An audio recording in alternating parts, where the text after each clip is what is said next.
John 13.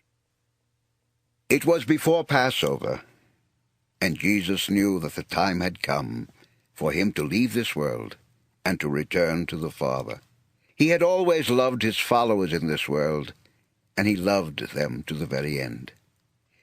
Even before the evening meal started, the devil had made Judas, the son of Simon Iscariot, decide to betray Jesus.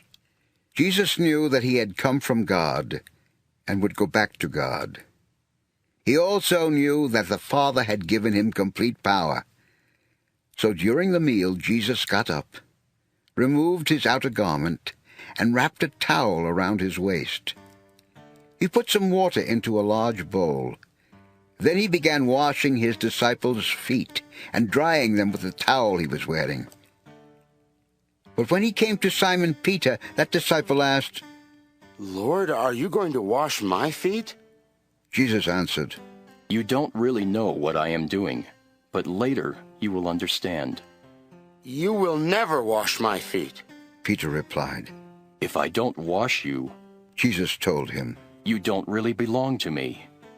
Peter said, "Lord, don't wash just my feet. Wash my hands and my head." Jesus answered, "People who have bathed and are clean all over need to wash just their feet. And you, my disciples, are clean, except for one of you." Jesus knew who would betray him. That is why he said, "Except for one of you." After Jesus had washed his disciples' feet and had put his outer garments back on, he sat down again. Then he said, "Do you understand what I have done? You call me your teacher and Lord, and you should, because that is who I am. And if your Lord and teacher has washed your feet, you should do the same for each other.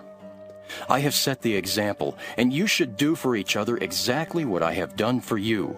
I tell you for certain that servants are not greater than their master, and messengers are not greater than the one who sent them.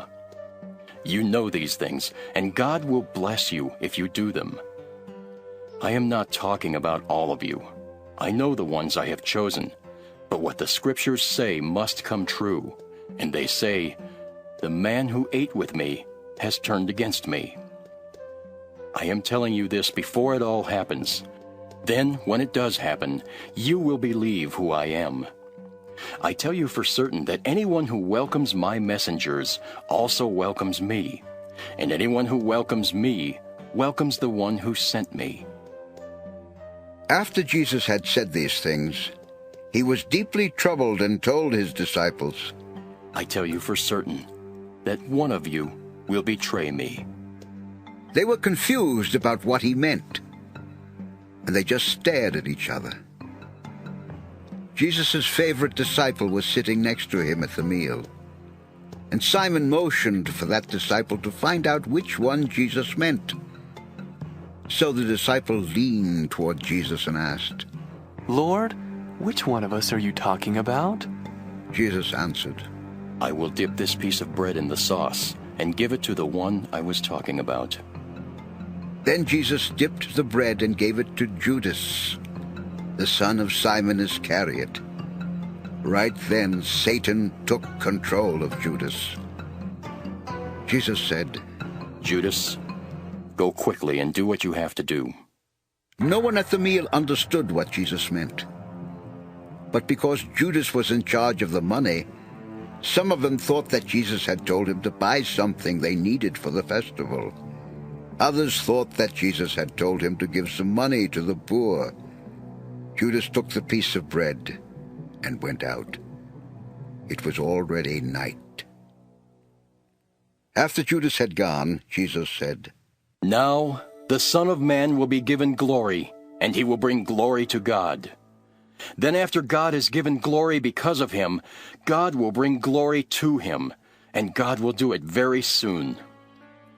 My children, I will be with you for a little while longer. Then you will look for me, but you won't find me. I tell you, just as I told the people, you cannot go where I am going, but I am giving you a new command. You must love each other, just as I have loved you. If you love each other, everyone will know that you are my disciples." Simon Peter asked, Lord, where are you going? Jesus answered. You can't go with me now, but later on you will. Peter asked, Lord, why can't I go with you now? I would die for you. Would you really die for me? Jesus asked. I tell you for certain that before a rooster crows, you will say 3 times that you don't even know me.